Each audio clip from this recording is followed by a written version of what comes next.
저번 주에 제가 이사야 못 이야기 드렸던 부분 중에 어떤 부분이 있었냐면요. 이게 성막들이에요. 성막들인데 이렇게 해서 이게 성소라고 해서 지성소와 성소로 구성되어진 성막이거든요. 그리고 이 앞에는 이렇게 생긴 번제단이 있어요. 번제단. 여긴 뿔이 이렇게 있고요. 이 뿔을 딱 잡으면 용서가 돼요.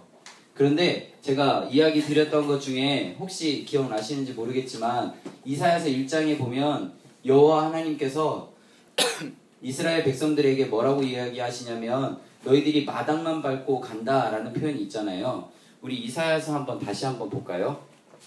이사야서 1장에 보면 나오는데요. 1장 12절에 보면 내 마당만 밟을 뿐이다 이렇게 되어 있잖아요. 그 이야기는 뭐냐면 이 성막의 입구가 이 동쪽에 있어요. 동쪽에 있는데 그 사람들이 이 동쪽으로 그 재물을 가지고 이제 들어와요. 들어오면 이 여기가 마당이에요. 여기가 마당. 그러면 마당을 지나 번제단에서 우리 레위기 공부했던 거 기억나시죠? 그 번제단의 그 재물을 각을 뜨고 그것들에 대해서 이제 껍질을 벗기는 것을 이 재물을 드리는 사람이 해야 되잖아요. 그러한 일들, 그러니까 이사야서 1장에는 많은 재물을 바쳤다. 그리고 그 기름이 내가 배부르다라는 표현까지 있는데 왜 하나님은 이들의 어쩌면 종교 행위를 틀렸다라고 이야기하냐라고 볼 때 제가 이거를 말씀을 드려야 되는데 못 말씀을 드렸어요. 이 사람들이 마당을 지나 번제단에서 죄를 회개하고 성소에서 그들의 모든 것들을 하나님께 바치는 그런 순서의 진행이 있어야 되는데 이들이 그냥 번제단까지도 가지도 않고 그냥 마당까지만 가서 자기가 했다라는 그런 어쩌면 출근 도장 찍듯이 하는 그런 행위 정도로 종교 행위를 했기 때문에 하나님께 직접적으로 간 일은 없는 거예요. 그렇기 때문에 여호와 하나님이 보실 때는 너희들이 마당만 밟고 갔구나 라고 이야기하는 겁니다. 여기까지 이해되시죠? 그러면 이 모습이 무엇이냐면 이어서 조금 제가 복습하는 의미로 말씀을 드리면 여호와 하나님은 이스라엘 백성들을 신실한 성읍으로 만드셨어요. 그리고 여호와 하나님은 그 이스라엘 백성들 가운데 정의와 공의가 충만하게 해주셨어요. 그런데 이들이 마당만 밟고 돌아가기 때문에 그들의 모습 속에 죄가 해결되어지지 않는 거예요. 그러니까 신실한 성읍이 죄가 해결되어지지 않으니까 창기와 살인자가 가득한 그리고 정의와 공의가 충만하게 해주셨는데 그들이 죄가 해결되어지지 못하니까 정의와 공의가 아니라 살인자와 창기가 가득한 그런 죄의 모습이 그들의 모습 속에 바뀌어져 가는 거예요. 하나님은 이스라엘 백성들을 어떻게 심겨주셨냐면 극상품 포도나무로 심어주셨잖아요. 그런데 그들이 마당만 밟고 돌아가니까 죄가 해결되어지지 않으니까 그들이 결국에는 들포도만 맺는 그런 모습들이 그들 가운데 있었다는 거죠. 이거를 드려야 되는데 제가 이걸 이야기를 안 드렸어요. 이해되세요? 이게 이해가 되면 이사야에서 그 하나님께서 이스라엘 백성들에게 그 질책하고 책망하는 그 모든 이야기가 이해가 되거든요. 근데 제가 이거를 빼놓고 그 안에 있는 질책하는 내용들만 말씀드린 것 같아서 제가 지금 보충으로 이렇게 말씀을 드리는 겁니다. 이해되시죠? 자, 그러면 제가 항상 이사야를 이렇게 설명할 때마다 이렇게 말씀드리는 게 한 가지가 있는데 무엇이냐면 그 이사야서를 읽을 때 1장부터 39장까지 읽는 것도 물론 너무 좋은데요. 이러한 개념이 없는 상태에서 그리고 제가 설명드린 거를 이해하지 못한 상태에서 읽으면 마음의 짐과 부담이 막 밀려와요. 그러면 우리가 이렇게 먼저 좀 위로받고 싶다. 그러면 이사야서 40장을 이렇게 펴서 40장부터 이렇게 천천히 읽어 나가면 되는 겁니다. 그러니까 다시 한번 설명을 드리면 마당만 밟았다라는 표현은 뭐라고요? 죄가 해결되어지지 않은 거예요. 그렇기 때문에 그들에게 죄가 계속 쌓이는 거죠. 죄를 번제단에서 해결을 봐야 되는데 해결받지 못한 거죠. 이해되시죠? 그러면 제가 몇 가지만 더 해보겠습니다. 이사야서에서 이스라엘 백성들을 은으로 표현하는데요. 어떤 은이었어요? 은 찌꺼기. 이 말은 뭐였습니까? 그쵸. 개선 가능하다는 거죠. 개선 가능하다는 거예요. 그러니까 이스라엘 백성들이 여호와 앞에 돌아오면 가능한 이 상황이었던 겁니다. 근데 이들은 지금 어떠한 지금 시대적 상황 속에 있는지 기억나세요? 북이스라엘이 멸망해가는 모습을 본 거예요. 그러니까 남유다 사람들에게 이사야가 하는 이야기의 요점은 뭐냐면 너희들도 저 북이스라엘 사람들처럼 죄를 회개하지 않으면 너희들도 멸망하게 될 것이다. 그러니까 너희들의 지금 상태는 은찌꺼기 상태인데 너희들의 마음을 되돌이키고 돌아오는 그런 개선의 여지가 조금 남아 있으니 너희들의 마음을 돌이켜라 라고 이야기하는 겁니다. 이사야서는 전체의 주제가 뭐였어요? 모든 혈육이 여호와 앞에 나와 예배하는 것입니다. 자, 다시 한번 말씀드립니다. 제일 중요하기 때문에 이사야서에서 제가 저번 주에 제일 중요한 것을 이야기 안 했어요. 그 제일 중요한 게 바로 이건데 이스라엘 백성들은 마당만 밟고 돌아갔어요. 그러니까 죄가 해결되어지지 않은 거예요. 마당을 지나 번제단을 지나 성소를 지나 지성소까지 그들의 죄가 해결되어지는 사건이 있어야 되는데 그들의 삶 속에는 마당만 밟고 돌아가는 그냥 나 제물 드렸으니까 됐어. 나 1년에 3번 절기 지켰으니까 됐어. 안식일 여호와 앞에 갔으니까 됐어. 이 정도 수준에 머무르다 보니 그들에게는 죄가 해결되어지지 않은 거예요. 우리나라 교회에 있는 많은 사람들도 어쩌면 마당만 밟고 돌아갈 수도 있습니다. 그런데 우리는 번제단을 지나 성소를 지나 예수 그리스도의 보혈을 힘입어 지성소까지 들어가서 하나님께 지금 우리의 상태가 은찌꺼기 상태일지라도 개선되어져서 하나님 쓰시고자 하는 극상품 포도나무로 하나님 도구로 우리가 서야 하는 시점이거든요. 그래서 이사야서를 1장부터 66장까지 이러한 관점 안에서 잘 읽으셨으면 좋겠습니다. 그래서 오늘은 바로 예레미야로 갈 거예요. 오늘은 제가 예레미야 드릴 얘기가 좀 많아서 오늘은 좀 복습 못할 것 같아요. 괜찮으세요? 네, 좀 아쉽지만 이사야서는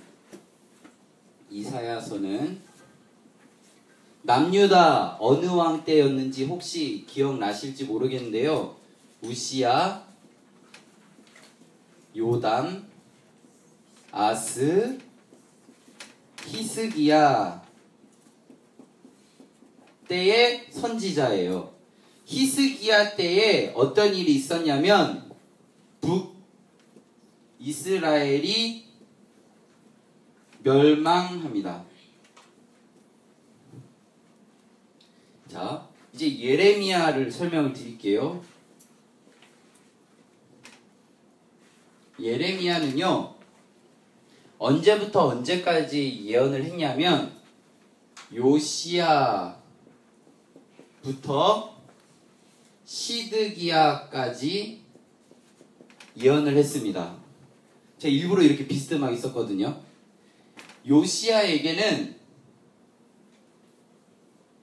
아들들이 여러 명이 있었어요. 요시야가 전쟁에서 죽었거든요. 뭇기또에 가서 전투하다가 죽어요. 그래서 요시야의 아들 중에 4번째 아들 이름이 여호와 하스라는 왕입니다. 4번째 아들. 그래서 요시야를 이어서 여호와 하스가 왕이 되고요. 여호와 하스의 아들이 아닌 또 다른 아들인 여호야 김이 여호아스에 이어서 왕이 되고요. 여호야 김 다음 여호야 긴이라는 왕이 김의 아들인데요. 이 사람이 왕이 되고요. 이 사람 다음에 시드기야, 요시야의 아들이었던 시드기야가 다시 왕이 되는데요. 이 시드기야가 남유다의 마지막 왕입니다. 결론은 뭐냐면 예레미야는 남유다 멸망 시기에 있었던 선지자예요. 이사야는 북이스라엘이 멸망하는 것을 보고 그것을 모델로 삼아서 너희들은 그렇게 하면 안 되지 않겠냐라고 이야기하는 선지자예요. 결국 이사야와 예레미야가 이야기하는 것은 똑같습니다. 무엇이냐면 아까 여기서 얘기했던 것처럼 돌아오라입니다. 너희들의 죄악을 내려놓고 돌아오라입니다. 그런데 상황이 조금 달라요. 이때는 북이스라엘이 멸망하고 아직 남유다는 멸망하지 않은 상황이에요. 그래서 은찌꺼기예요. 그러면 예레미야 때는 멸망을 목전에 둔 상황이거든요. 그러면 이때는 어떤 표현을 쓰냐면 내버린 은이라는 표현을 써요. 내버린 은이라는 말은 뭐냐면 은으로서의 가치를 상실한, 이젠 은이 아닌 은으로서 쓰임새가 없는 상태가 되어버린 거예요. 이 상태를 다시 회복하려면 돌아와야 된다라는 표현을 쓰거든요. 이사야와 예레미야 똑같은 이야기인데 조금 다른 이야기를 하고 있습니다. 여기까지 이해되세요? 그래서 우리가 예레미야를 좀 같이 이렇게 보면서 설명을 제가 드리도록 할게요. 예레미야서 1장에 보면 1장 1절을 우리 좀 같이 읽어볼까요? 예레미야 1장 1절. 자, 같이 읽겠습니다. 시작. 베냐민 땅 아나돗의 제사장들 중 힐기야의 아들 예레미야의 말이니라. 여기서 아나돗이라는 단어, 이거 지명이거든요. 아나돗이라는 지역은 어떤 지역이냐면 여호수아 21장에 보면 레위인들이 살아갈 수 있는 성읍들을 이렇게 명시를 해요. 그러니까 레위인들이 살아가는 성읍 이름이 아나돗인데요. 이 아나돗에 누가 귀향을 가는지 혹시 기억나세요? 대제사장이었던 아비아달이 귀향을 가요. 언제요? 솔로몬 때에. 다윗에게는요, 여기 쓸게요. 다윗에게는 2명의 대제사장이 있었는데 한 명은 사독이고요. 한 명은 아비아달입니다. 사독은 신흥 세력이고요. 아비아달은 다윗이 그 사무엘상 뒤편에 도망가던 시절부터 같이 했던 사람입니다. 아비아달이 어떤 사람이냐면 우리 사무엘상 같이 가서 보도록 하겠습니다. 사무엘상 22장이에요. 사무엘상 22장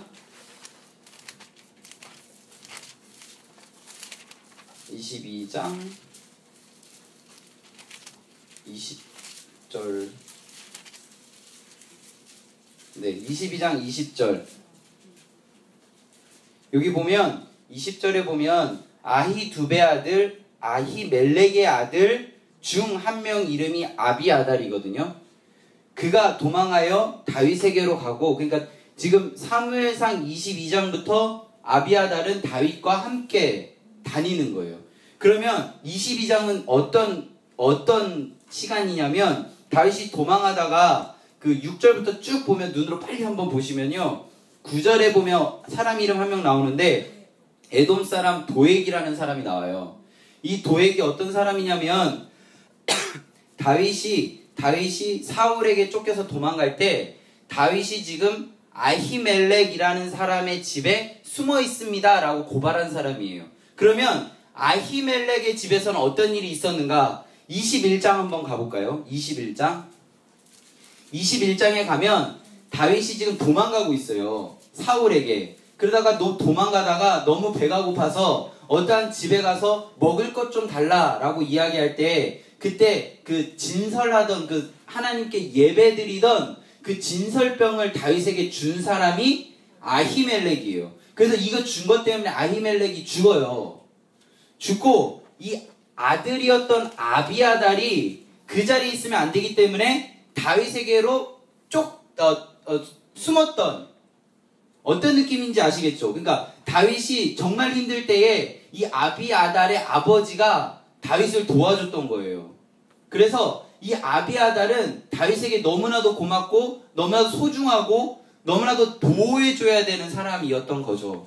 그런데 이 아비아달이 어떠한 그런 귀향을 왜 가게 되었냐면 다윗이 이제 다음 왕을 선택해야 되는 상황이 발생된 거예요. 그때 기존의 질서, 그러니까 기존의 정치의 질서 안에서 힘을 갖고 있었던 사람들은 정통 계열에 있었던 솔로몬이 아니라 아도니아를 왕으로 세우려고 그래요. 그런데 결국 다윗 다음에 왕이 된 사람은 누구였나요? 잘 아시듯이 솔로몬이었습니다. 그래서 솔로몬의 편에 서지 않은 정치 세력들은 솔로몬이 왕이 되었을 때 다 귀향을 가거나 다 죽임을 당하거든요. 근데 이 아비아달은 제사장이었기 때문에 죽일 수는 없었어요. 그래서 귀향을 보내는데 그 귀향 간 곳이 지금 여기 나오는 아나돗입니다. 이 세 글자 설명하는데 굉장히 오래 막 설명을 했습니다. 그죠? 좀 이해되세요? 그래서 이걸 제가 이렇게 길게 설명을 드리는 이유는 지금부터예요. 그럼 예레미야는 사독의 계열이 아니라 아비아달의 후예라는 사실을 알 수 있어요. 그 말은 뭐냐면 솔로몬 이후에는 아비아달은 왕정, 그러니까 국가의 정치와 상관없이 그들의 그런 율법이라는 것을 중심으로 그들의 체계와 그들의 그런 후손들에게 교육하는 것들을 왕위를 지켜가는 것보다는 율법을 지켜가는 것에 초점을 맞추게 되겠죠. 그러면 그 후예였던 예레미야가 이 요시야부터 시드기야 시대까지 이스라엘 백성들에게 이제 돌아오라고 하는데 너희들이 잘못한 게 무엇이냐라고 이야기할 때 무엇을 얘기하냐면 너희들이 율법을 잘 안 지켰다. 다시 이야기하면 하나님의 뜻을 너희들이 지금 잘 지키지 않았다. 너희들이 이제 잘 지켜야 한다 라고 이야기해요. 그래서 어떤 이야기를 하냐면요. 우리 한번 같이 볼까요? 예레미야 7장. 오늘도 조금 무거운 이야기예요. 네. 7장 4절 한번 볼까요? 7장 4절 읽습니다. 시작. 너희는 이것이 여호와의 성전이라 여호와의 성전이라 여호와의 성전이라는 거짓말을 믿지 말라. 여호와의 성전이라고 말하는 사람이 누굴까요? 종교 지도자들이었죠. 그 당시에 종교 지도자들이 이 곳이 여호와의 성전이라고, 그 말은 뭐냐면 이 곳이 여호와 하나님이 거하시는 곳이라고 그렇게 이야기했는데 예레미야가 볼 때는 그 말이 거짓말이라고 이야기합니다. 조금 더 가볼까요? 이거 뭐 다 읽으면 좋은데 7장 11절 결정타를 날립니다. 결정타. 같이 읽겠습니다. 시작. 내 이름으로 일컬음을 받는 이 집이 너희 눈에는 도둑의 소굴로 보이느냐? 보라, 보았노라 여호와의 말씀이니라. 7장 11절 말씀, 예수님이요 성전 정화할 때 사용하신 말씀이에요. 성전이 더러워졌을 때 예수님이 사용하신 말씀을 어디서 갖고 왔냐면 예레미야가 성전이 더러워진, 그러니까 여호와의 성전이 아닌데 여호와의 성전이라고 거짓말하는 그 공간에서 예레미야가 선포했던 그 이야기를 예수님이 사용하시거든요. 그러면 이 말을 다시 한번 생각해 보면 이스라엘 백성들은 종교 지도자들이 말하는 여호와의 성전이라고 했던 이야기를 믿었다는 거죠. 믿었고 그들이 하는 많은 이야기들을 믿고 따랐다는 거죠. 그런데 그 모든 것들은 다 거짓말이었다는 겁니다. 왜요? 왜 이런 거짓말을 했을까요? 율법을 잘 지키지 않았기 때문입니다. 하나님의 뜻을 몰랐기 때문입니다.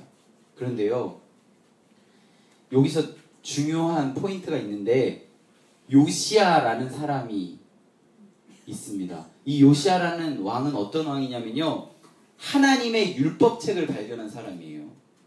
그래서 그 남유다 전체에서 가장 종교개혁을 잘한 왕을 손꼽아 주세요, 가장 선한 왕을 손꼽아 주세요 하면 요시야를 손꼽을 수가 있었거든요. 그러면 그들이 율법을 우리가 보지 못해서, 율법을 우리가 제대로 된 율법을 몰라서 그렇게 이야기했다고, 우리 실수라고 이렇게 이야기할 수 없다는 거죠. 그들이 요시야 이전에 쌓아왔던, 계속 누적되어 왔던, 어쩌면 이사야 때부터 마당만 밟고 돌아갔던 그 종교 습관에 길들여질 대로 길들여져서 진짜 율법이 이 앞에 있는데 그것을 보지 않고 그들의 종교 습관을 따라서 마당만 밟고 돌아가는 찌꺼기 정도였는데 이제는 내버린 은이 되어버린, 은으로서의 가치가 없는, 이때는 그래도 들포도였는데 그 들포도 열매조차도 없는 그러한 상태가 되어버린 거예요. 굉장히 내용이 무겁습니다. 저도 막 말하는데요. 참. 조금 더 읽어볼까요? 7장 12절을 같이 읽어보도록 하겠습니다. 7장 12절 시작. 너희는 내가 처음으로 내 이름을 둔 처소 실로에 가서 내 악에 대하여 여기서 너희는 내가 처음으로 내 이름을 둔 처소 실로에 가서 내 백성 이스라엘의 악에 대하여 내가 어떻게 행하였는지 보라. 악이 극에 달했을 때 내가 어떻게 하는지 보라. 만약 제가요, 혹시 제가 예레미야라면 어떠한 느낌이냐면 하나님께서 저한테 이런 마음을 주시면 제가 이렇게 얘기했을 것 같아요. 여러분, 노아 홍수 사건 아시죠? 그때 어떻게 됐는지 아시죠? 이런 느낌이에요. 실로가 지금 어떤 느낌인지 잘 모르시니까, 그러니까 완전히 내가 그 죄악상에서 어떻게 했는지 너희들이 한번 기억해보라 라는 이야기예요. 그런데요, 16절에 보면 제가 읽어드릴게요. 그런즉 너는 이 백성을 위하여 기도하지 말라. 그들을 위하여 부르짖어 구하지 말라. 내게 간구하지 말라. 왜냐하면요, 내가 내게서 듣지 않겠다라고 얘기해요. 하나님의 뜻이라 여기지 않고 자신의 생각으로 이야기하는 이 이스라엘 백성, 은인데 내버린 은으로서의 가치를 상실한 이스라엘 백성을 위한 너의 중보 기도를 듣지 않겠다, 하나님이 이야기하세요. 물론 나중에 성경을 보면 그 마음을 돌이키시고 하나님이 다시 한번 이렇게 돌아오라고 명령하시는데, 지금 이 7장에서 잘못된 예배의 모습을 바라보며 하나님께서 하시는 이야기의 포인트는 무엇이냐면, 그들을 위해 기도하는 너의 음성을 내가 듣지 않겠다, 단호하세요. 예레미야서의 그런 전체적인 느낌 좀 그려지시죠? 제가 원래 더 무겁게 하고 싶었는데 제가 더 무겁게 원래 하려는 대로 하면 제가 도저히 양심의 가책을 느낄 것 같아요. 저도 그것에서 자유하지 못한 사람이니까. 그럼 우리 천천히 마음을 같이 하는 마음으로 1장부터 좀 어떠한 느낌인지 조금 보면 좋을 것 같아요. 2절에 보면, 2절과 3절에 보면 그 예레미야가 언제부터 언제까지 예언을 했는지가 나오는데요. 첫 번째 요시야 13년부터 시작을 하고요. 그리고 3절에 보면 시드기야 11년까지 여호와의 말씀을 대언하는 그런 사역을 하는데요. 여기 3절에 보면 중간에 그 중간 기점이 있는데 어디냐면 여호야김 왕 때예요. 여호야김 왕 때. 자, 그러면 우리 잠깐 또 점프해서 25장으로 가도록 하겠습니다. 25장 3절. 자, 25장 3절을 우리 같이 읽어볼까요? 시작. 유대왕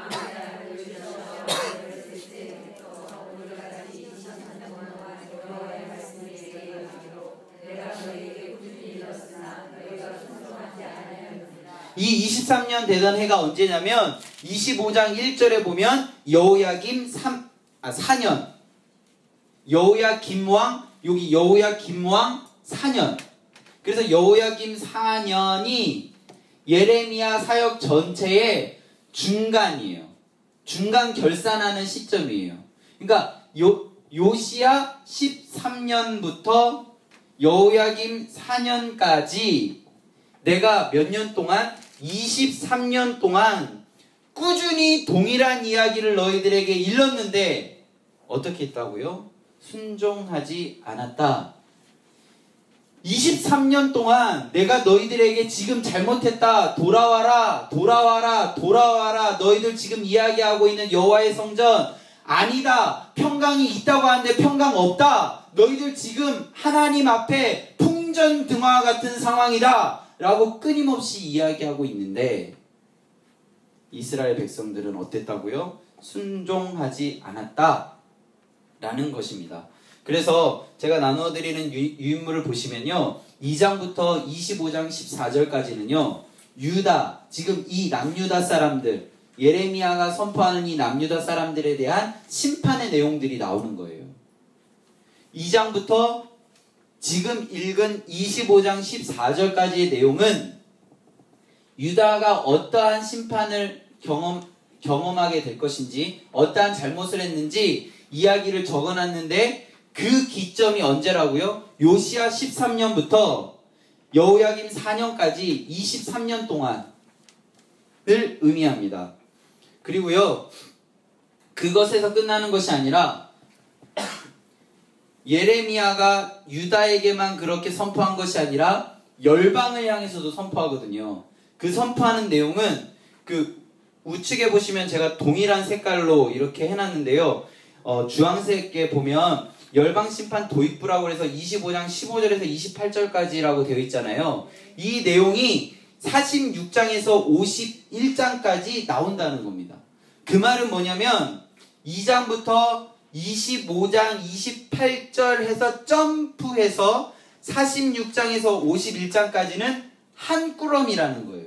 그러니까 반은 뭐예요? 반은 유다에 대한 것, 반은 열방에 대한 것. 그럼 조금 더 이야기를 해보면 예레미야가 전반부에 집중했었던 선포의 내용들은 유다에 대한 내용들이고 후반부에 집중하면서 선포했던 내용은 열방에 대한 이야기들이라는 거죠.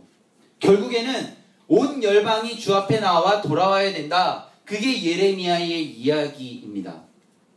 그러면 26장부터 46장이 시작되기 전의 이야기는 어떤 의도에 의해서 묶어놨어요. 이야기를.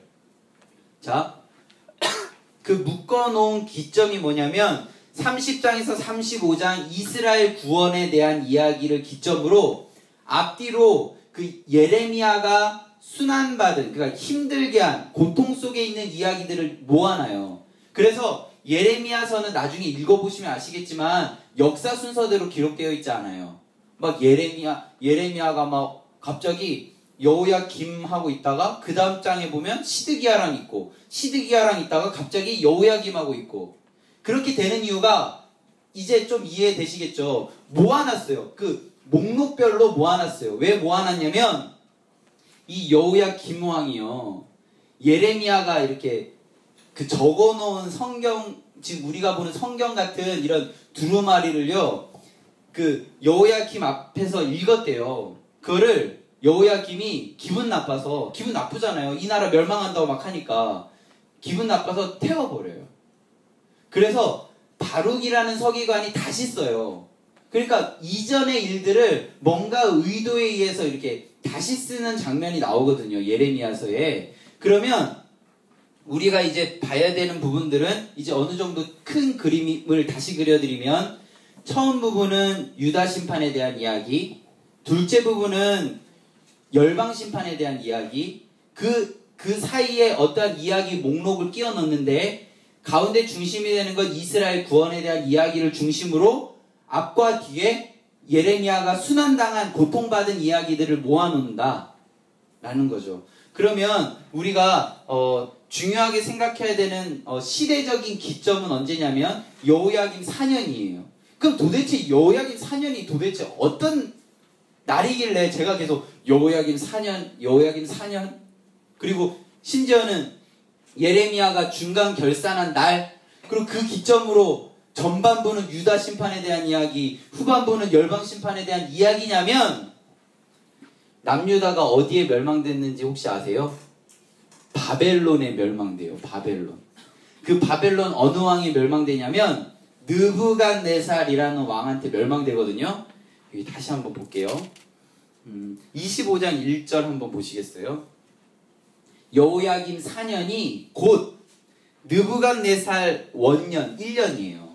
느부갓네살이 즉위할 때, 그러니까 바벨론 느부갓네살이 나중에 볼 건데요. 하나님의 종이라고 표현되어져요. 그러니까 내 종 느부갓네살을 통하여 너희들을 내가 쳐버리겠다 이런 표현을 쓰거든요.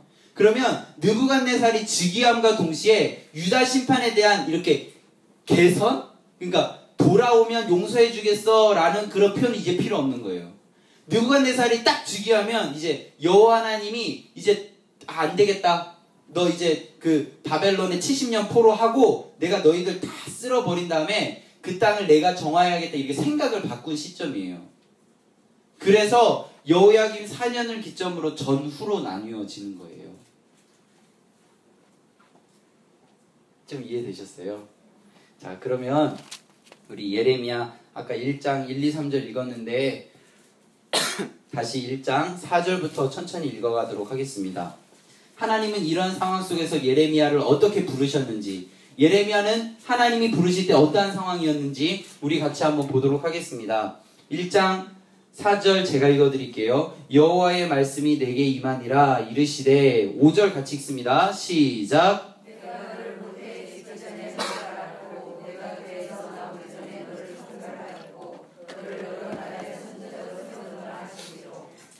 여호와 하나님께서 이 예레미야를 여러 나라의 선지자로 정한 시점이 언제냐면 모태에 짓기 전부터 그냥 계획 안에 있었다라는 표현이죠. 근데 이거를 예레미야만 딱 그렇게 한 게 아니라 바울도 그렇게 얘기합니다. 우리 같이 볼까요? 갈라디아서에 나와요. 갈라디아서 1장. 갈라디아서는 신약 302면에 있어요. 갈라디아서 1장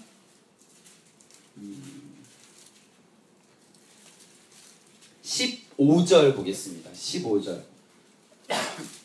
같이 읽겠습니다. 시작. 그러나 내 어머니의 태로부터 나를 택정하시고 그의 은혜로 나를 부르신 그러니까 이 여러 나라의 선지자로 세움을 받는 것, 바울도 선지자로 세움을 받는 것, 이 시점이 어떠한 인간적인 혈통, 교육 이런 게 아니라 그냥 하나님께서 지명하셨다라는 거예요. 우리의 능력이 어떠한 어느 정도의 레벨이 되고 어떠한 학교를 나오고 어떠한 노력을 이루고 뭔가 학위를 따고 해야 선지자로 부름을 받는 것이 아니라 하나님이 지명하신 이들이 하나님의 도구가 되어서 여러 나라의 선지자가 될 수 있다라는 거죠. 그런데 여기 보면요, 예레미야가 예 알겠습니다. 하나님이 나를 태어나는 순간부터 그렇게 하시기로 결정하셨군요. 예 감사합니다. 제가 그러면 하나님 말씀 의지하면서 담대하게 나가겠습니다. 이렇게 하면 너무 좋겠죠. 그런데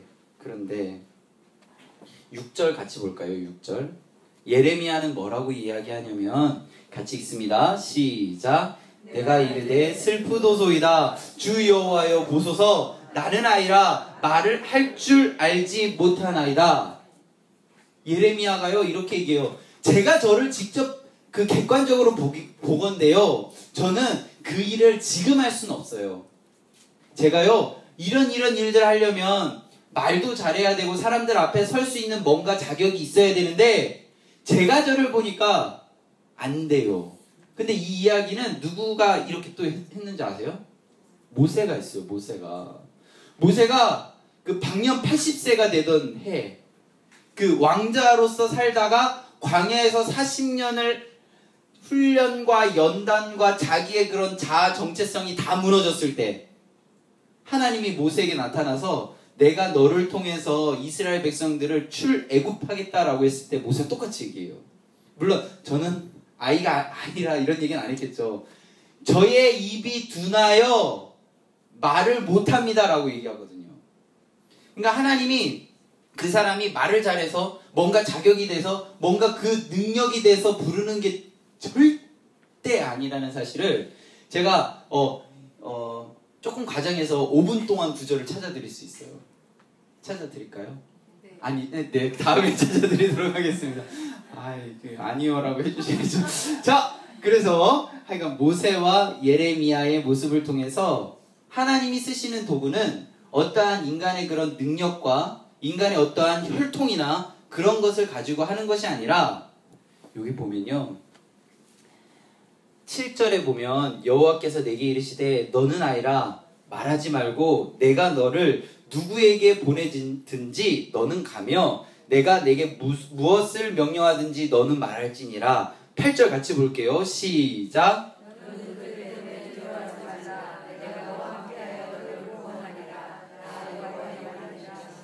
두려워하지 말래요. 내가 너와 함께 할 거니까. 모세도 그랬어요. 야, 너 두려워하지 마. 내가 너와 함께 할 거야. 반드시 너와 함께 할 거야. 라는 표현을 쓰거든요. 그리고 이사야 저번 주에 했던 거 기억나시죠? 보기는 보아도 보지 못하고 듣기는 들어도 알지 못하는 그 백성들에게 나아갈 때에 내가 너와 함께 하겠다라고 이야기하시잖아요. 도저히 여호와 하나님과 함께 할 수 없는, 임마누엘 할 수 없는 그 정도가 어느 정도냐면 처녀가 잉태하여 아들을 낳는 정도의 그런 불가능을 내가 하겠다는 거예요. 그 이사야의 능력? 아니에요. 하나님이 함께 하시니까 되는 거예요. 예레미야의 능력? 아닙니다. 하나님께서 반드시 함께하여 주시기 때문에 가능한 거예요. 모세가 애굽에서 40년 동안 왕자로서 엘리트 교육을 받아서 그 40년 동안 능력이 없어졌지만 40년 후에 하나님이 함께해서 그 능력이 다시 나와가지고 막 출애굽할 때 막 강하고 담대한 능력이 나왔을까요? 아닙니다. 하나님이 함께 하셨기 때문에 그 일을 할 수 있는 거죠. 8절까지 했습니다. 하나님께서 이야기하시는데요. 9절 여호와께서 그의 손을 내밀어 내 입에 대시며 여호와께서 내게 이르시되 보라 내가 내 말을 내 입에 두었노라. 모세하고 뭔가 좀 비슷하지 않으세요? 10절 같이 보겠습니다. 시작.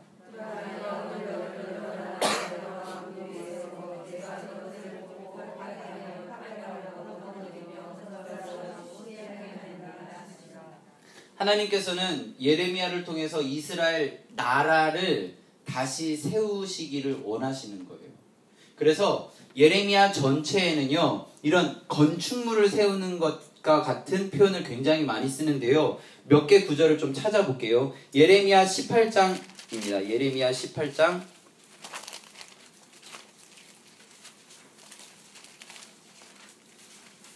7절입니다. 예레미야 18장 7절. 제가 읽어볼게요. 내가 어느 민족이나 국가를 뽑거나 부수거나 멸할 때에 9절 내가 어느 민족이나 국가를 건설하거나 심을 때에 이런 식으로 건축하는 것 느낌으로 설명을 하세요. 이뿐만 아니라 24장 가볼까요? 24장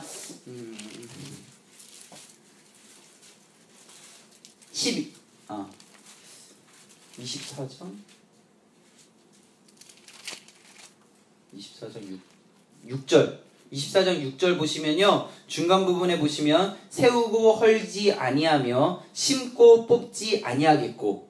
보이시죠? 자, 하나 더 찾아보겠습니다. 31장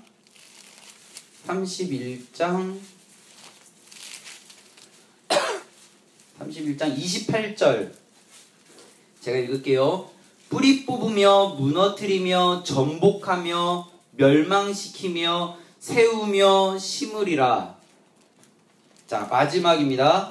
42장 10절.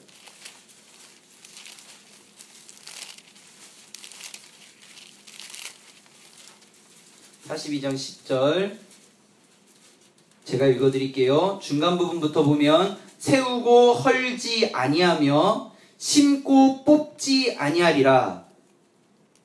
45장 4절도 볼게요. 45장 4절. 나는 내가 중간에 보면 있습니다. 나는 내가 세운 것을 헐기도 하며 내가 심은 것을 뽑기도 하나니. 그러니까 두 가지의 그런 모습이 그려져야 되는데 건축가의 모습이 먼저 그려지셔야 되고요. 또 하나는 농사꾼의 그런 그림이 그려져야 돼요. 예레미야는 이스라엘 땅이 더러워졌기 때문에, 이스라엘 성이 더러워졌기 때문에 그것을 파괴하시고 다시 세우겠다 하신 하나님의 마음을 전달하는 겁니다. 이스라엘 땅이 죄로 물들었기 때문에 다시 갈고 엎어서 다시 그 땅을 기경하겠다고 하신 하나님의 마음을 전달하는 겁니다. 이 말은 예레미야에서 끝나는 것이 아니라요, 바울도 그대로 사용해요. 고린도전서 가보겠습니다. 고린도전서 3장.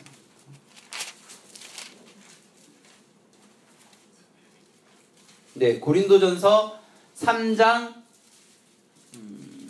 10절. 고린도전서 3장 10절 같이 읽어볼까요? 시작.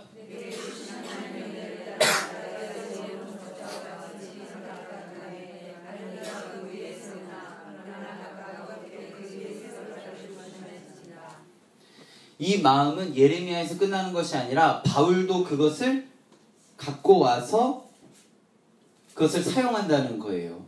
그래서 바울 서신서를 보면 예레미야서에 나와 있는 구절들이 많이 인용되어집니다. 그리고 예레미야의 느낌을 가지고 자신도 예레미야가 소명을 받은 것처럼 자신도 소명을 받았다라는 형식으로 많이 이야기를 하거든요. 그래서 예레미야서를 잘 읽어내는 능력이 있으면 바울 서신도 잘 읽어낼 수 있어요. 비슷한 그런 관점으로, 시선으로 설명하는 것들이 굉장히 많기 때문에요. 예레미야서를 잘 읽어내면 바울 서신도 잘 읽어낼 수 있습니다. 우리 11절 같이 볼까요? 11절 한번 읽어주시겠어요? 시작. 1장 예레미야 1장 11절 시작. 여호와의 말씀이 또 내게 임하니라. 이르시되 예레미야야 내가 무엇을 보느냐 하시매 내가 대답하되 내가 살구나무 가지를 보나이다. 여기 살구나무라는 단어가요, 히브리어로요, 제가 한국어로 써볼게요. 샤케드인가? 샤케드거든요. 살구나무. 뭔가 이사야 그때 느낌 나지 않으세요? 그죠? 그리고 11절에 보면 여호와께서 내게 이르시되 내가 잘 보았도다. 이는 내가 내 말을 지켜 그대로 이루려 함이라 하시니라. 할 때 이 지켜가요, 히브리어로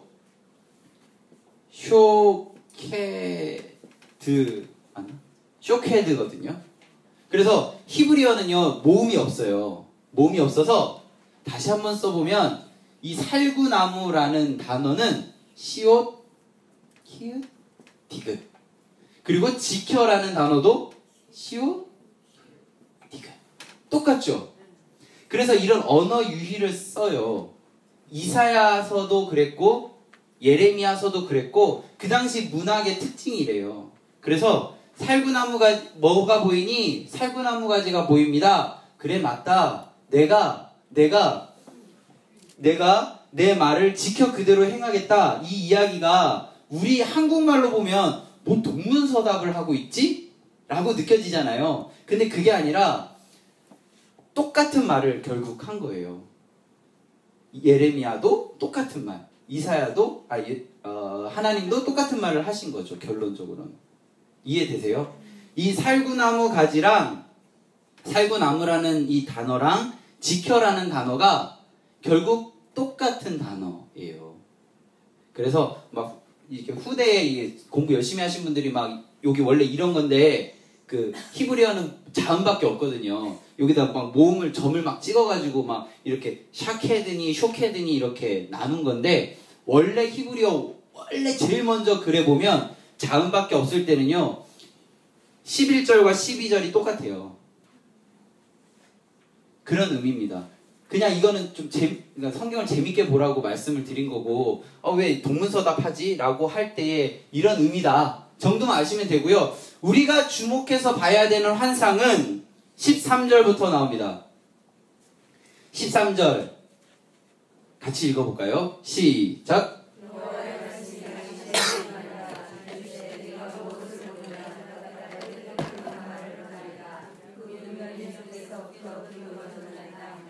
끓는 가마가 있어요. 끓는 가마는 뭘 의미하냐면 그 죄악으로 가득한 끓는 가마라고 생각하시면 돼요. 그 가마가 북쪽이 기울어져 가고 있는 거예요. 그 말은 뭐냐면 이 북쪽이 기울어져 간다는 것은 그 끓어있는 끓어있는 게 어디로 흐르는 거예요, 이제? 남쪽으로. 북쪽이 이렇게 기울어져 올라가니까. 그러니까 북쪽이 기울어져 올라가니까 남쪽으로 그 끓는 물이 남쪽으로 이제 쏟아져 오는 그런 환상이거든요. 그래서 14절에 보면 여호와께서 내게 이르시되 재앙이 북방에서 일어나. 지금 북이스라엘 망했잖아요. 왜 망했어요? 죄악 때문에 망했습니다. 북방에서 일어나 이 땅의 모든 주민에게 부어질 것이다. 그 심판이 이제 이 남유다에 부어질 것이다 라는 거예요. 15절 내가 북방 왕국들이 모든 족속들을 부를 것인즉 그들이 와서 예루살렘 성문 어귀에 각기 자리를 정하고 그 사방 모든 성벽과 유다 모든 성읍을 치리라. 심판하리라. 북이스라엘을 그렇게 했던 것처럼 남유다도 그렇게 하겠다라는 거예요.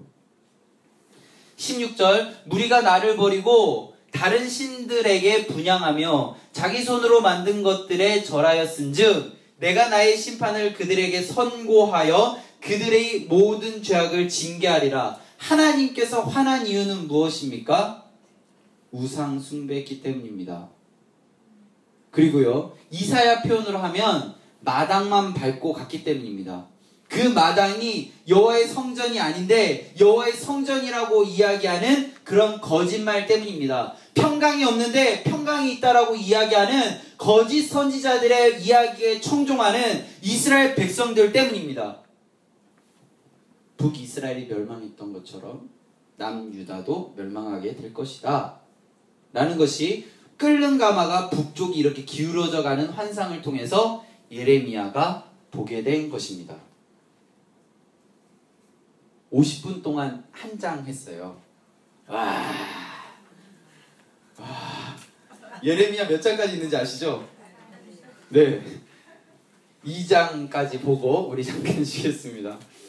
2장 2절에 보면 내가 너를 위하여 내 청년 때의 인애와 내 신혼 때의 사랑을 기억한다. 그러니까 처음에 그 모습을 내가 기억한다.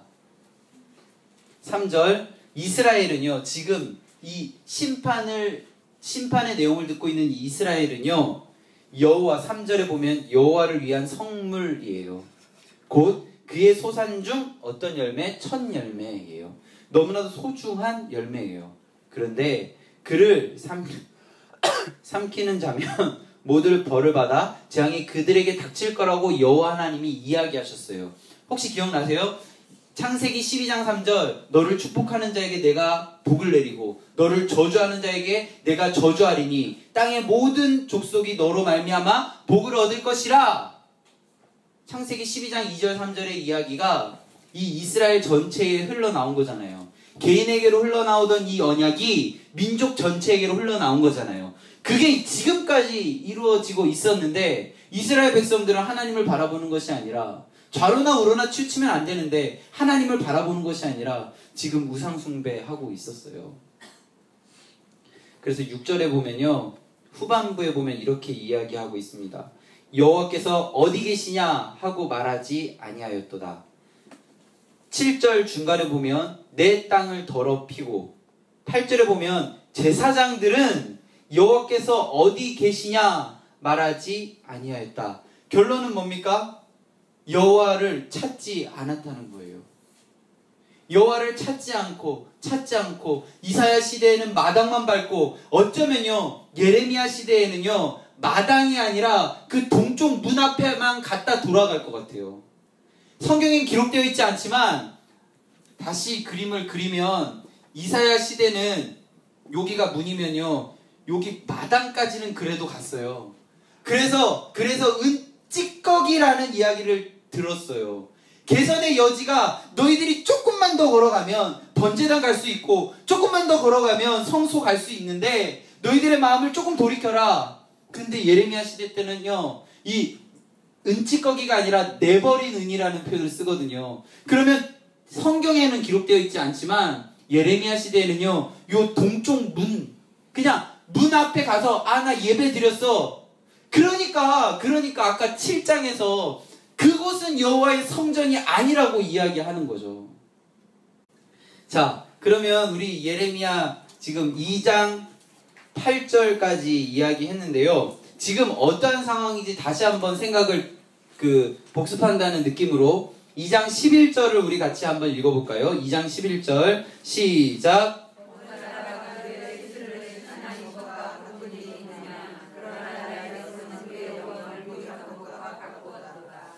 나의 백성은 그의 영광을 무익한 것과 바꾸었다라는 표현을 씁니다. 지금 상황이 그렇다는 거예요.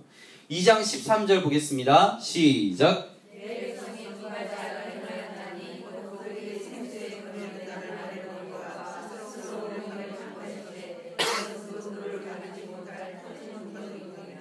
이 백성이, 내 백성이 두 가지 악을 행하였는데, 첫 번째, 생수의 근원되는 나를 버린 것과, 버렸다라는 표현을 씁니다. 버린 것과 스스로 웅덩이를 판 것인데, 그것은 그물을 가두지 못할 터진 웅덩이에 지금 우물을 계속 물을 담는 거예요. 지금 그러한 잘못을 하고 있고요. 2장 18절 보면요, 내가 시홀의 물, 이 시홀은 실로암을 의미하는데요, 시홀의 물을 마시려고 어디로 갔어요? 애굽으로 갔어요. 그리고요, 강물을 마시려고 어디로 갔어요? 아수르로 갔어요. 강물을 먹으려면 진짜 그 강물이 있는 곳에 가야 되는데 강물이 없는 곳으로 가고 있어요. 아까 여기 표현으로 하면 무익한 것으로 바꿔버렸어요. 영광을 무익한 것으로 바꿔버렸어요. 고린도전서 표현으로 하면 하나님께서 우리에게 지혜로운 것을 주셨는데 그 지혜로운 것을 어리석은 것으로 바꿔버렸고요. 하나님은 우리에게 강한 것을 주셨는데 약한 것으로 바꿔버렸어요. 그래서 우리가 하염없이 약해진다면 우리가 하나님의 강함이나 하나님의 온전하심이 아닌 약하고 허무한 것을 쫓아가고 있기 때문이라고 저는 생각합니다. 조금 더 보면요, 2장 27절입니다. 2장 27절. 그들이 나무를 향하여 너는 나의 아버지라 하며 돌을 향하여 너는 나를 낳았다 하고 그들의 등을 내게 돌리고 그들의 얼굴은 내게로 향하지 아니하다가 그들이 환난을 당할 때 이르기를 일어나 우리를 구원하소서. 지금 우리의 모습과 크게 다르지 않습니다. 여기 보면요, 너는 나의 아버지라, 내가 너는 나를 낳았다, 이 표현은요 시편에 나오는 표현이에요. 성경 구절이에요. 근데 그 대상이 하나님이 아니라 나무고요, 그 대상이 하나님이 아니라 돌이라는 거예요. 결론은 무엇입니까? 우상 숭배를 하고 있다라는 것이죠. 28절. 너를 위하여 내가 만든 내 신들이 어디 있느냐? 그들이 내게 환난을 당할 때에 구원할 수 있으면 일어날 것이니라. 유다여, 너의 신들이 너의 성읍수와 같도다. 신들이 한 개가 아니라 성읍만큼 많다라는 거예요. 그 말은 무엇일까요? 이 하나로 충족되어지지 않은 거예요. 이거 안 되니까 또 다음. 제가요, 계속 무거운 얘기만 하는 것 같아서 잠깐 좀 가벼운 얘기를 하면, 어벤져스라고 혹시 아세요? 슈퍼맨 같은 그런 영웅들이 모여서 하는 그런 영화가 있는데요. 제가 그걸 되게 좋아하거든요. 그래서 제가 막 캡틴 아메리카가 되고 싶고 막 그래요. 막 아이언맨, 막 여러 가지 그런 영웅들이 막 나와요. 근데 제가 갑자기 드는 생각이, 그 영웅들이 다 나와 있는 화면, 그러니까 그 그림 하나를 보게 되었는데요. 정말 많은 거, 얼핏 봐도 한 60명 이상이 되는 거예요. 왜 세상 사람들은 영웅을 만들까? 라는 의문을 던지게 됐어요.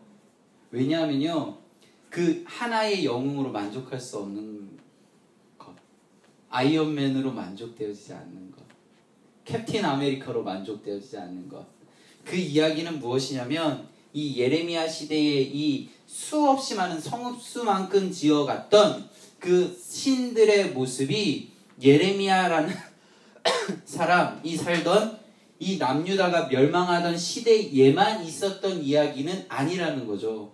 지금 이 시대도 동일하다는 사실을 우리가 인식을 하고 예레미야서를 읽어 나가야 됩니다. 32절 같이 읽겠습니다. 시작.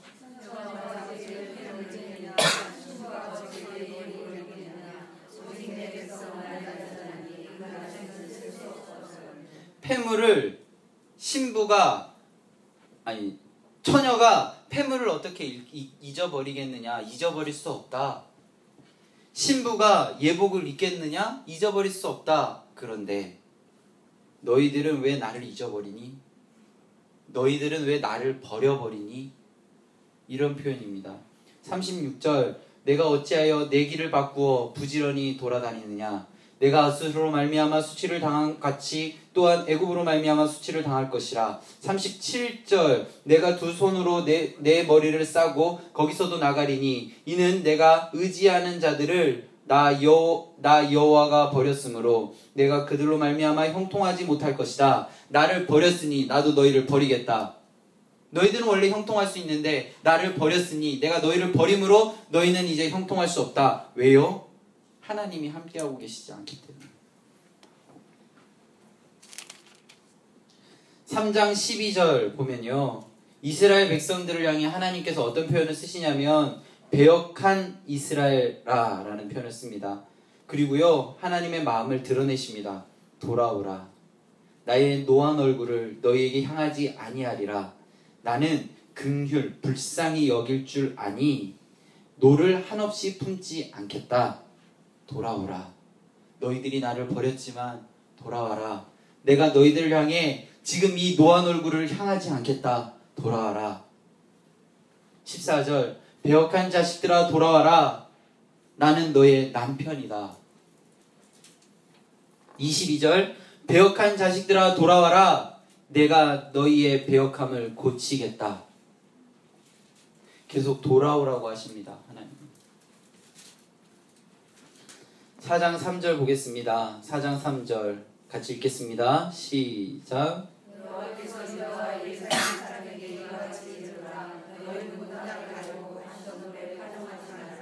4절 유다인과 예루살렘 주민들아 너희는 스스로 할례를 행하여 너희 마음 가죽을 베고 나 여호와께 속하라. 마음을 돌이키라는 이야기입니다. 할례는 하나님 앞에 서 있다라는 약속의 표시잖아요. 그걸 몸에 하는 것이 아니라 마음에 하라는 거예요. 마음을 돌이키라는 겁니다. 10절 중간부터 보면요, 너희에게 평강이 있으리라 하시더니 칼이 생명에 이르렀다. 이 말은 뭐냐면요, 그 당시에 많은 종교 지도자들이 이렇게 이야기했대요. 너희에게 평강이 있을 것이다. 그런데 실제는 뭐냐면 칼이 생명을 위협하는, 그 말은 뭐냐면요, 종교 지도자들이 이야기했던 이 당시에 마당만, 아니 문 앞에만 있었던 그 상황 속에서 종교 지도자들이 그들의 잘못을 뉘우치고 번제단, 성소까지 이끌고 가야 되는데, 아니야 너희들 평강이 있을 거야. 너희들 지금 잘하고 있어. 너희들 그렇게만 하면 돼 라고 이야기하는 그런 부드러운 이야기가 이들에게 어떻게 돼서 돌아온다고요? 칼이 생명을 위협하듯이 돌아오는 거예요. 혹시 저는 사실 그렇게는 잘 못하는데요, 목사님들 설교 중에 마음에 부담감이 오는 설교가 가끔 있죠. 그런 이야기 들으면 이 말씀을 기억하셨으면 좋겠습니다. 히브리서 4장 12절에 보면요, 하나님의 말씀은 살아있어 좌우에 날선 어떤 검보다도 예리하여 콩과 영과 및 관절과 골수를 찔러 쪼개기까지 하니. 내 마음이 부담스럽습니까? 그럴 때가 하나님의 말씀이 내 마음을 지금 찌르고 있구나. 하나님의 말씀이 내 마음 가운데 암과 같이 굳어가는 것들을 도려내고 있구나. 그때에 기분 나빠서 뛰쳐나가는 것이 아니라 그 자리에서 그 자리에서 그 하나님의 말씀의 도려냄을 듣는, 그 상황을 경험하는 우리가 되었으면 좋겠어요. 근데 지금 네. 상황에서도 네. 너에게 평강이 있을지어다 하고 거짓말을 하는 자들이 있겠죠. 많지. 네. 그래서 저는 이 예레미야 이사야, 지금 저는 사실 이 구약 성경 읽기에서 가장 힘을 주어 읽고 싶은 건요, 지금 저번 주부터 시작된 이사야부터예요. 그래서 사실 제가 녹음을 하기로 결정한 이유는요, 지금 이 자리에 못 오시는 분들, 그 전에 거는 사실 같이 못 읽어도 괜찮은데 이사야부터라도 같이 읽었으면 좋겠다는 마음이거든요. 그래서 이사야서, 예레미야서, 에스겔서, 그 다음 호세아부터 시작되는 많은 이야기들이요, 지금 한국 땅, 아니 지금 우리에게 하는 하나님의 이야기가 무엇인지 우리가 분별하고 우리가 바로 서서 신앙의 모델이 되어줘야 되거든요. 그게 제가 이 성경 읽기 훈련학교를 하기로 감히 도전한 이유예요. 저는 사실 전도사고 목회라고 할 수 없는 그런 교역자의 시간이 굉장히 짧은 사람인데요. 그냥 제가 이렇게라도 하면 이 중에 한 분이라도 그 마음을 알아주고 그것에서 몸부림을 치면 우리 수서교회가 더 건강해지고 우리 수서교회를 통해서 이 강남 지역과 이 서울 지역과 대한민국이 건강해질 것이라는, 진짜 표현하면 작으면 작지만 엄청난 원대한 소망이거든요. 그래서 전 그런 소망으로 이 자리에 서 있어요, 사실. 그래서 22절에 보면요, 중간에 처음부터 읽어볼게요. 내 백성은 나를 알지 못하는 어리석은 자요, 지각이 없는 미련한 자식이라. 악을 행하기에 지각이 있으나 선을 행하기에는 무지하다. 5절입니다. 하나님께서 이렇게 이야기하세요. 만일 정의를 행하며 진리를 구하는 자를 한 사람이라도 찾으면 내가 이 성읍을 용서하겠다. 그 말은 뭐예요? 한 사람도 없다는 겁니다.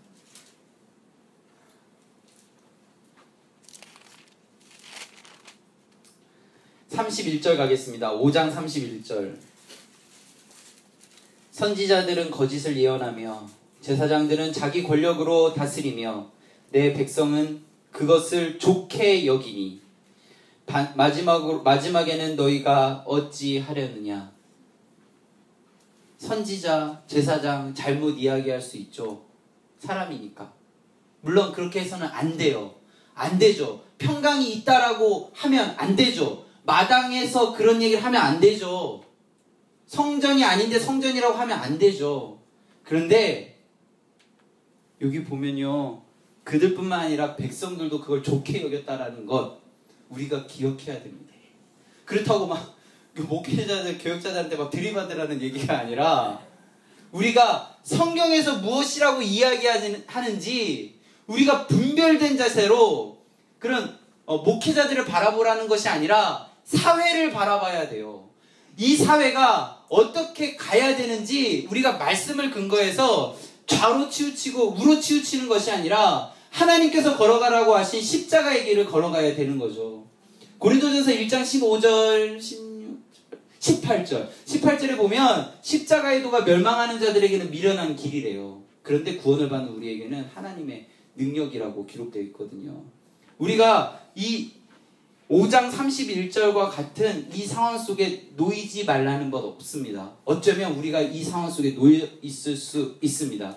그때에 우리가 하나님께서는 이 상황을 어떻게 생각하시지? 우리가 그것을 가지고 하루하루 살아가야 되겠습니다. 6장 14절을 보면 그들이 내 백성의 상처를 가볍게 여겼다 말하기를 평강하다 하나 그들 가운데 진정한 평강이 없다 라고 이야기합니다. 6장 30절 보겠습니다. 죄송합니다. 네. 전도사님. 네. 좀 전에 말씀하신 4장이요? 10절 말씀. 4장 10절이요. 네. 슬프도 수이다 주 여호와여 주께서 진실로 이 백성과 이 네. 백성을 크게 네. 속이셨나이다. 네. 요 10절을 다시 한번 설명해 주세요. 9절하고 10절의 내용이요. 누가 한 이야기냐면 여호와의 말씀이니라. 그날에 왕과 지도자들은 낙심하며 제사장들은 놀라고 선지자는 깜짝 놀라는데요. 10절에 보면 내가 이르되 슬프도소이다 주 여호와여 주께서 진실로 이 백성과 예루살렘을 크게 속이셨나이다. 그게 무슨 말씀이에요? 이 말은 뭐냐면 그 지도자들이요 속였다라는 거예요. 그 지도자들. 네. 지도자들이 속였는데 어떻게 속이냐면 평강이 있다라고 속인 거예요. 아니 그러니까 지도자들이 평강이 있다라고 속인 네. 거죠. 근데 네. 지금 이 말씀으로 보면 맥락으로 보면 네. 여호와께서 여기 주께서 진실로 네. 이 백성과 예루살렘을 여호와께서 주께서 진실로 속였다라고. 자, 다시 이 표현은요, 평강이 있다라고 한 표현은 네. 그 거짓 선지자들의 예언의 내용이에요. 네, 그건 알겠는데 네. 문맥의 맥락으로 본다라고 그러면 여호와께서 진실로 속이셨던 것 같이 그렇게 얘기하잖아요. 주께서 진실로 그게 아니고요. 그 착각한 배후에 하나님의 생각, 하나님이 계셨다라는 생각이 있었다라는 것으로 이해하는 게 좋을 것 같은데요. 그들이 그렇게 이야기할 때 그 평강이 있다라고 선포할 때 주께서 하신 말씀이라고 생각하고 배후에 하나님이 있다라고 생각하고 속여 이야기했다라고 이야기하시는 게 좀 좋을 것 같아요. 제가 이거 다시 한번 원어로 본 다음에 다시 한번 알려드릴게요. 저는 그렇게 이해되어지는데 잘 이해가 안 되신 것 같아요. 아니 지금 이제 다시 말씀하시니까 대략 그림은 네. 그려지는데요. 요 문맥으로 바라볼 때는 네. 그냥 그 배우 사건을 바라보지 않았을 때는 의심이 가는 그런 문장인 거. 네, 그러니까 9장 10절 다시 9절과 10절을 좀 제가 이해한 걸로 다시 말씀을 드리면 이들이 선포할 때 그냥 선포했다라고 이야기할 수도 있겠지만 그들이 말하는 뒤에 하나님이 이야기했다라는 그런 배후에 하나님이 계시다라는 생각으로 했는데 그게 아니다라는 것으로 이해하시면 돼요. 네, 네, 아니면 괜찮습니다.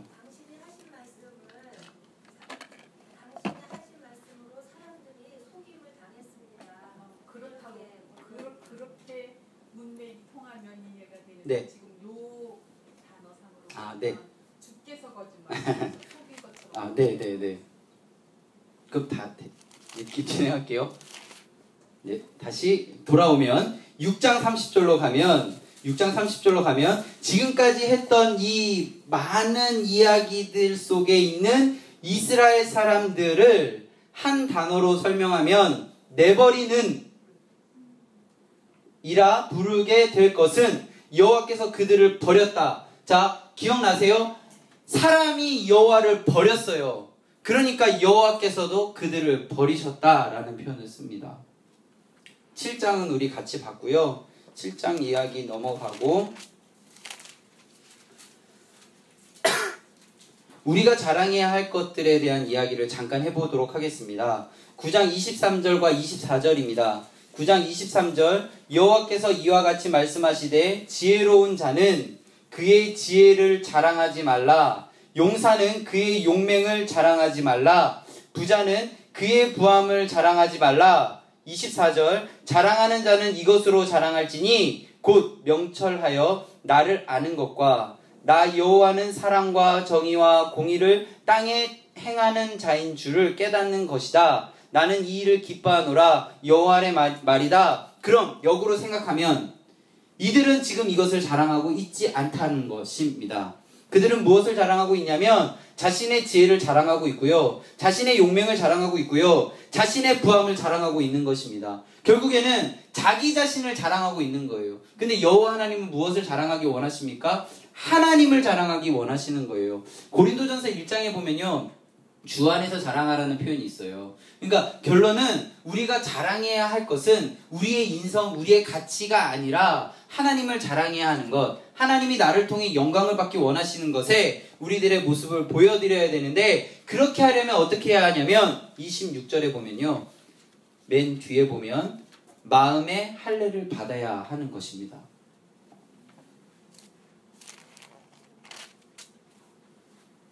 (10장 23절)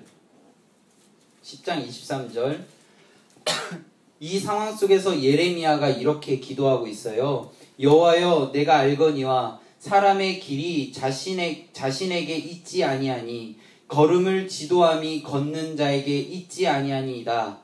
24절 여호와여 나를 징계하옵시되 너그러이 하시고 진노로 하지 마옵소서. 주께서 내가 없어지게 하실까 두려워하나이다. 25절 같이 읽습니다. 시작.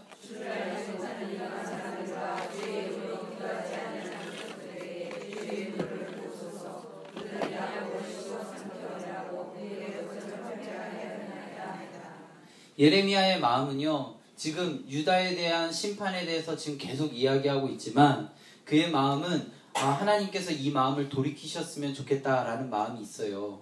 그리고 하나님께서 그들을 보호하시고 그 심판을 면하게 했으면 좋겠다는 마음이 있어요. 오히려 그 심판의 내용이 그 주변 이웃에 하나님이 아닌 다른 것에 절하고 있는 열방에게로 향하기를 원하는 마음이 있어요. 그러한 기도를 지금 하고 있는 것입니다.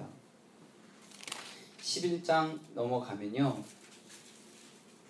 11장에서 그 예레미야가 계속 너희들 이제 망할 거야, 너희들 멸망할 거야, 어떻게 보면 우리 일제시대의 친일파와 같은 이야기를 지금 하고 있는 거거든요. 그 일본에 우리 항복해야 돼 라고 이야기했던 것처럼 지금 예레미야는 바벨론에 항복해야 된다라는 그런 이야기를 지금 하고 있는 거예요. 하나님이 지금 우리를 멸망시키실 거라고, 그래도 우리가 한번 돌아가야 되지 않겠냐라고 이야기하는 것, 그럼 사람들의 마음 가운데 굉장한 불편함이 있었겠죠. 21절에 보면 그의 고향 사람 아나돗 사람이 예레미야를 죽이려고 호시탐탐 노리는 상황이었습니다. 그때에 예레미야가 12장 1절과 같이 1절과 같이 하나님께 질문을 하는데요. 우리 12장 1절을 같이 읽어볼까요? 읽습니다. 시작. 여호와여, 내가 주와 변론할 때에는 주께서 의로우시니이다. 그러나 내가 주께 질문하옵나니 악한 자의 길이 형통하여 반역한 자가 다 형통함은 무슨 까닭이니까? 이 이야기는요, 시편에도 나오고요, 하박국서에도 나오고요, 말라기서에도 나옵니다. 그리고 우리도 이런 이야기들을 하고 있고요, 욥도 이런 이야기를 하고 있습니다. 도대체 저 악한 이들이 형통하면 우리가 도대체 어떻게 받아들여야 합니까? 라고 이 이야기들, 나를 괴롭히는 이 아나돗 사람들, 나의 고향 사람들, 내가 도대체 어떻게 받아들여야 합니까? 라고 이야기하는 것입니다. 그의 마음 가운데 악한 사람이 잘 되어져 가는 것들에 대한 그 마음 가운데도 해결되어지지 않는 물음이 있다라는 사실을 우리는 기억했으면 좋겠습니다. 그래서 다윗이란다. 예레미야가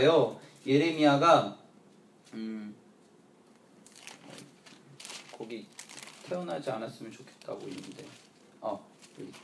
그래서 20장으로 잠깐 넘어갈까요? 20장에 가면 예레미야의 지금 마음은 어떠한 상태냐면요, 20장 9절, 내가 다시는 여호와를 선포하지 아니하며 그의 이름으로 말하지 아니하리라 하면 나의 마음이 불붙는 것 같아서 골수에 사무치니 답답하여 견딜 수 없다.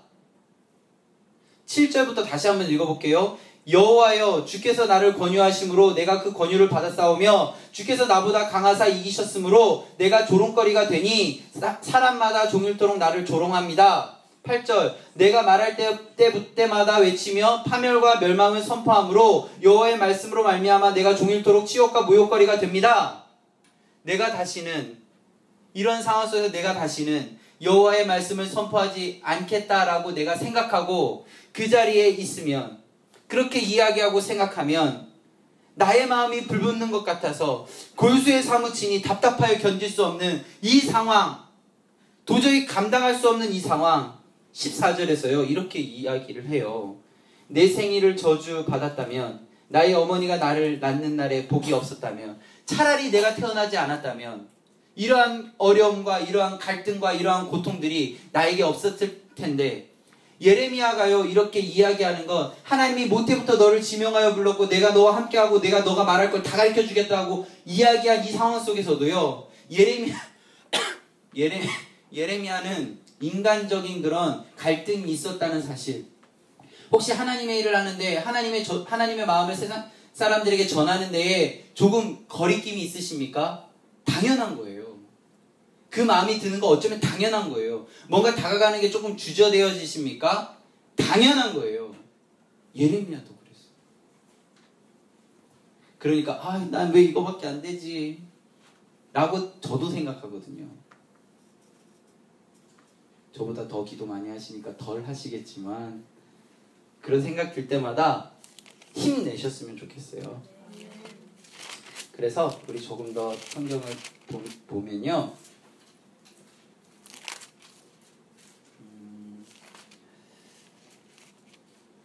그래서 예레미야가 계속 선포했어요. 우리 바벨론에 가서 70년 동안 하나님의 정화의 기간이 끝나면 하나님이 다시 돌아오게 하실 것이라고 계속 앞에서 이야기하거든요. 그러니까 지금 이 역사 시대적 정황이요, 점점 예레미야의 말대로 되어져 가는 거예요. 점점. 그러니까 그 틈새를 비집고 들어오는 거짓 선지자가 하나 있는데요. 누구냐면 28장으로 가보겠습니다. 28장에 가면 선지자 하나냐라는 사람이 등장해요. 그 사람이 뭐라고 하냐면요, 3절입니다. 3절 같이 읽겠습니다. 시작.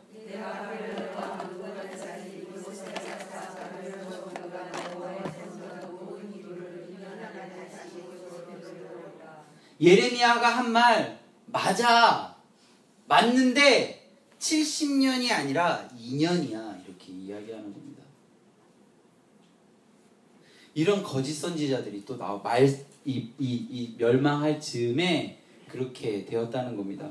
근데 만일에 예레미야가 정말 자신의 생각으로 그렇게 바벨론에게 정말 역사적인 관점이 뛰어나서 시대적 국제 정세에 능통해서 딱 보고 바벨론에게 이 유대가 멸망할 것 같아. 그래서 친바벨론적 성향을 가지고 바벨론에게 계속 포로로 우리 항복하자고 얘기했다면 바벨론에게 멸망됐어요. 그러면 이 예레미야는 어떻게 했을까요? 바벨론의 좋은 관직에 올라가서 그 자리에서 호의호식했겠죠. 커봐, 내 말이 맞지? 라고 했을 텐데 예레미야는요, 어떻게 하냐면요, 39장 14절 한번 보시겠어요? 멸망했을 때에 39장 14절에 보면 맨 뒤에 보시면요, 예레미야가 백성 가운데 있었어요. 예레미야는요, 자신이 뭔가 얻기 위해서 그렇게 한 것이 아니라 하나님의 마음을 이들에게 이야기합니다. 그리고요, 여기 제가 지금 다 찾아서 보지는 못했지만 나중에 가서 보시면 아시겠지만 예레미야는요, 이 사람들이 바벨론에게로 가야 되는데 애굽으로 가거든요. 또 애굽으로 갈 때 바벨론으로 가야 된다고 하면 자신만 바벨론으로 가면 되잖아요. 그럼 자기는 살잖아요. 그게 맞다고 생각하면 그냥 자기만 생각하면 그렇게 하는데 이 예레미야 어떻게 하냐면요, 같이 가요. 애굽으로. 그러니까 예레미야는요, 정말 하나님의 마음을 이 이스라엘 백성들에게 전하기 위해 몸부림쳤던 사람입니다. 그런데요, 우리가 오늘 이제 집중해서 읽어야 되는 부분이 이제 나오는데 30장부터 31장까지는요 이 위로의 작은 책이라고 되어 있어요. 이 이야기를 좀 잘 읽어봤으면 좋겠는데요, 30장 4절에서 9절까지는 이 재난을 거쳐서 해방으로 가는 그런 여러 가지 것들인데 다 읽으면 좋겠지만 우리 몇 구절만 같이 읽어보도록 하겠습니다. 17절 말씀을 같이 읽겠습니다. 시작. 말씀이니라 그들을 쫓겨낸 자라 하며 시온을 찾는 자는 없은즉 내가 너의 상처로부터 새 살이 돋게 하여 너를 고쳐주리라. 22절 시작. 너희는 내 백성이 되겠고 나는 너희의 하나님이 되리라. 31장도 한번 볼까요? 31장 3절 시작.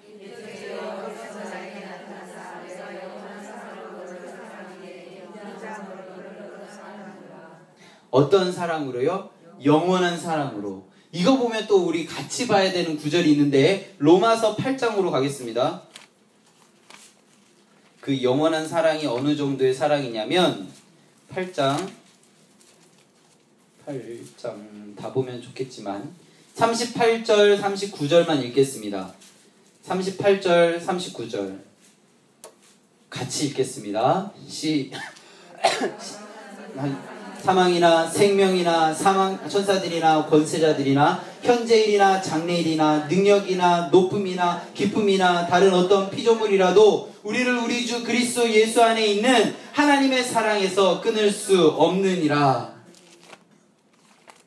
예레미야 아까 31장에 나와 있는 영원한 사랑으로 나를 사랑하기에 인자함으로 너를 이끌었다. 4절 처녀 이스라엘아 내가 다시 너를 세우겠다. 5절 내가 다시 사마리아 산들에 포도나무를 심겠다. 8절 그러니까 마지막 절에 보면 돌아오라. 계속 하나님은 반복해서 이야기하십니다. 돌아오라 돌아오라. 21절 하반부에도 보시면 돌아오라. 31장 28절 아까 같이 읽었던 부분인데요. 제가 다시 한번 읽어볼게요. 깨어서 그들을 뿌리 뽑으며 무너뜨리며 전복하며 멸망시키며 괴롭게 하던 것들 같이 내가 깨어서 그들을 어떻게 해요? 세우며 심겠다. 31장 31절 여호와의 말씀이니라. 보라 날이 이르리니 내가 이스라엘 집과 유다 집에 새 언약을 맺으리라. 이 새 언약은 어디에 나올까요? 혹시 아세요? 성만찬 할 때요.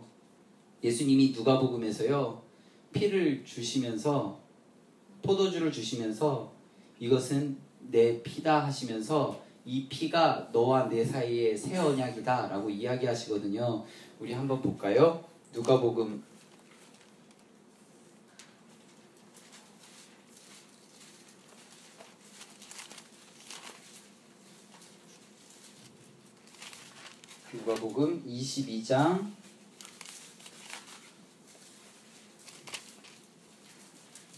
22장 20절입니다. 누가복음 22장 20절. 자, 천천히 같이 읽어볼까요? 시작. 저녁 먹은 후에 잔도 그와 같이 하여 이르시되 이 잔은 내 피로 세우는 새 언약이니 곧 너희를 위하여 붓는 것이니라. 지금 예레미야 31장 31절에서 한 그 새 언약이 예수 그리스도의 성만찬 사건에서 다시 언급되어지는 것입니다. 이것을요 고린도전서 11장에서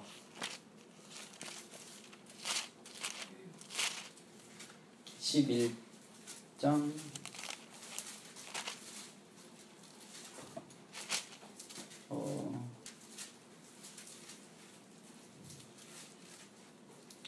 25절 11장 25절 제가 읽어볼게요. 식후에 또한 그와 같이 잔을 가지시고 이르시되 이 잔은 내 피로 세운 새 언약이니 이것을 행하여 마실 때마다 나를 기념하라. 예레미야 31장 31절의 이야기가 성만찬으로 이어지고요. 이 성만찬 새 언약의 이야기가 나중에 후대의 초대교회부터 시작되는 많은 교회들, 그 당시에 많은 교회들이 새 언약을 기억했다는 사실. 그러면 이 새 언약은 무엇일까요? 완전히 무너지고 완전히 쓰러져 버려야 되는 이 죄악상에서 하나님이 새로 시작하시겠다는 이야기죠. 예수 그리스도의 사건을 통해서, 예수 그리스도의 십자가 사건을 통해서 우리가 도저히 하나님의 그 존전에 들어갈 수 없는, 하나님의 지성소까지 들어갈 수 없는 우리가 예수 그리스도의 십자가의 새 언약을 통해서 지성소까지 들어갈 수 있게 되는 거죠. 히브리서 4장 16절로 기억하는데요. 제가 한번 찾아서 읽어볼게요. 4장 16절 맞네요. 4장 16절에 보면 그러므로 우리는 긍휼하심을 받고 불쌍히 여기심을 받고 하나님이 보실 때에 우리의 모습을 헤아려 주심을 받고 때를 따라 돕는 은혜를 얻기 위하여 은혜의 보좌 앞으로 담대히 나아갈 수 있게 되는 것입니다. 우리가 은혜의 보좌 앞으로 담대히 나아갈 수 있는 것은 우리가 도저히 갈 수 없는 이 상황을 하나님이 긍휼히 여기시고 예수 그리스도의 십자가로 새 언약을 맺어주시고 그 십자가의 보혈을 힘입어 우리가 갈 수 있게 되는 거죠. 이 예레미야에서 말하는 새 언약이 이때에만 정말 먼 옛날의 이야기가 아니라 지금 우리에게 하는 이야기라는 사실을 우리가 기억하고 예레미야 31장 31절 이후의 이야기를 더 읽어보도록 하겠습니다. 31장 32절 보겠습니다. 이 언약은 어떤 언약이냐면 같이 읽습니다. 시작.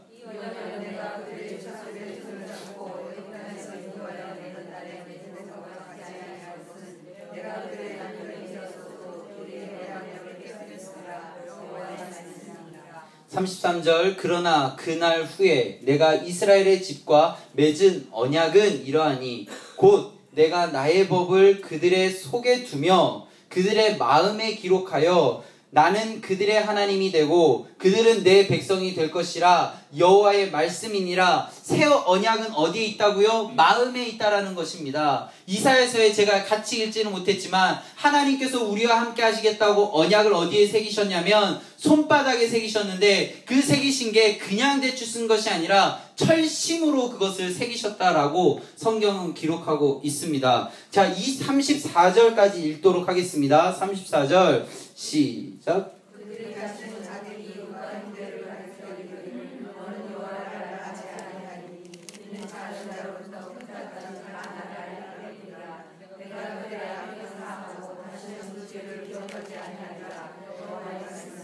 이 새 언약은 우리의 죄가 다 사여지고 여호와께서 우리들을 기억하시겠다라고 하신 언약입니다. 그 언약은 어디라고요? 성만찬과 이어진다는 사실을 기억해야 됩니다. 그래서 우리가 십자가를 꼭 기억하고 십자가의 보혈을 힘입어 우리가 은혜의 보좌로 담대히 나아갈 수 있는 것이 다 연결되어지는 것이 되는 거죠.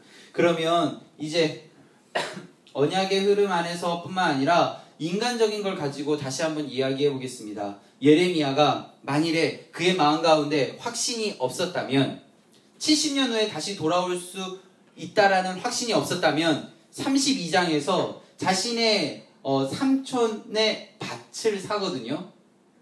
삼촌의 밭을 은 17세겔 맞나? 은 17세겔이나 주고 사요. 근데 예레미야는 지금 어떤 상황이냐면 감옥에 있어요.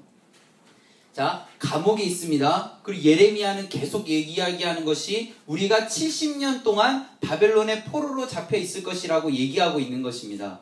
그러면 예레미야가 만일에 정말 70년의 시간이 지나고 하나님의 약속대로 돌아온다는 확신이 없었다면 지금 이 말을 할 때 32장 1절을 보면 시드기야 10년이거든요. 시드기야 11년까지 해요. 11년에 멸망하거든요. 이제 1년 후면 멸망이에요. 이 멸망의 상황, 진짜 멸망의 직전에서 땅을 샀을까요? 안 샀죠. 이것을 통해서 32장의 그 땅을 사는 행위를 통해서 나는 70년이 지나면 이곳 내 고향에 우리가 다시 돌아올 것이라는 것을 땅을 사는 행위로 다시 한번 확증해 주는 것입니다. 그래서 32장 18절을 보면 주는 은혜를 천만인에게 베푸시며 아버지의 죄악을 그의 후손의 품에 갚으시오니 크고 능력 있으신 하나님이시오 이는 만군의 여호와십니다 라고 고백합니다. 33장 2절 33장 2절을 같이 읽겠습니다. 시작. 그것을 만드시며 성취하시는 여호와 그의 이름은 여호와라 하는 이가 이와 같이 말씀하시도다. 어떻게 말씀하셨냐면요. 3절 시작. 너는 내게 부르짖으라. 내가 내게 응답하겠고 내가 알지 못하는 크고 은밀한 일을 내게 보이리라. 마태복음 7장 7절 구하라 그리하면 아시죠? 찾으라 그리하면 문 두드리라 그리하면 그리고 33장 3절을 우리가 같이 기억했으면 좋겠습니다. 6절에 보면요. 치료하며 고치시는 하나님이 우리와 함께 하신다는 사실을 다시 한번 이야기하고 있습니다. 예레미야서는요. 이런 식으로 하나님께서 반복적으로 하시는 이야기가 하나가 있는데요. 돌아오라는 것입니다. 멸망의 상황 목전에서 여호와 하나님께서는 이스라엘이 돌아오기를 원하십니다.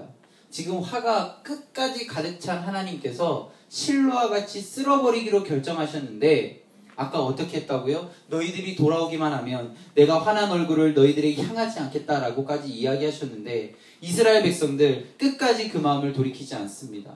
그래서 하나님께서는 그가 작정하신 대로 70년 동안의 정화의 기간을 갖기로 결정하십니다.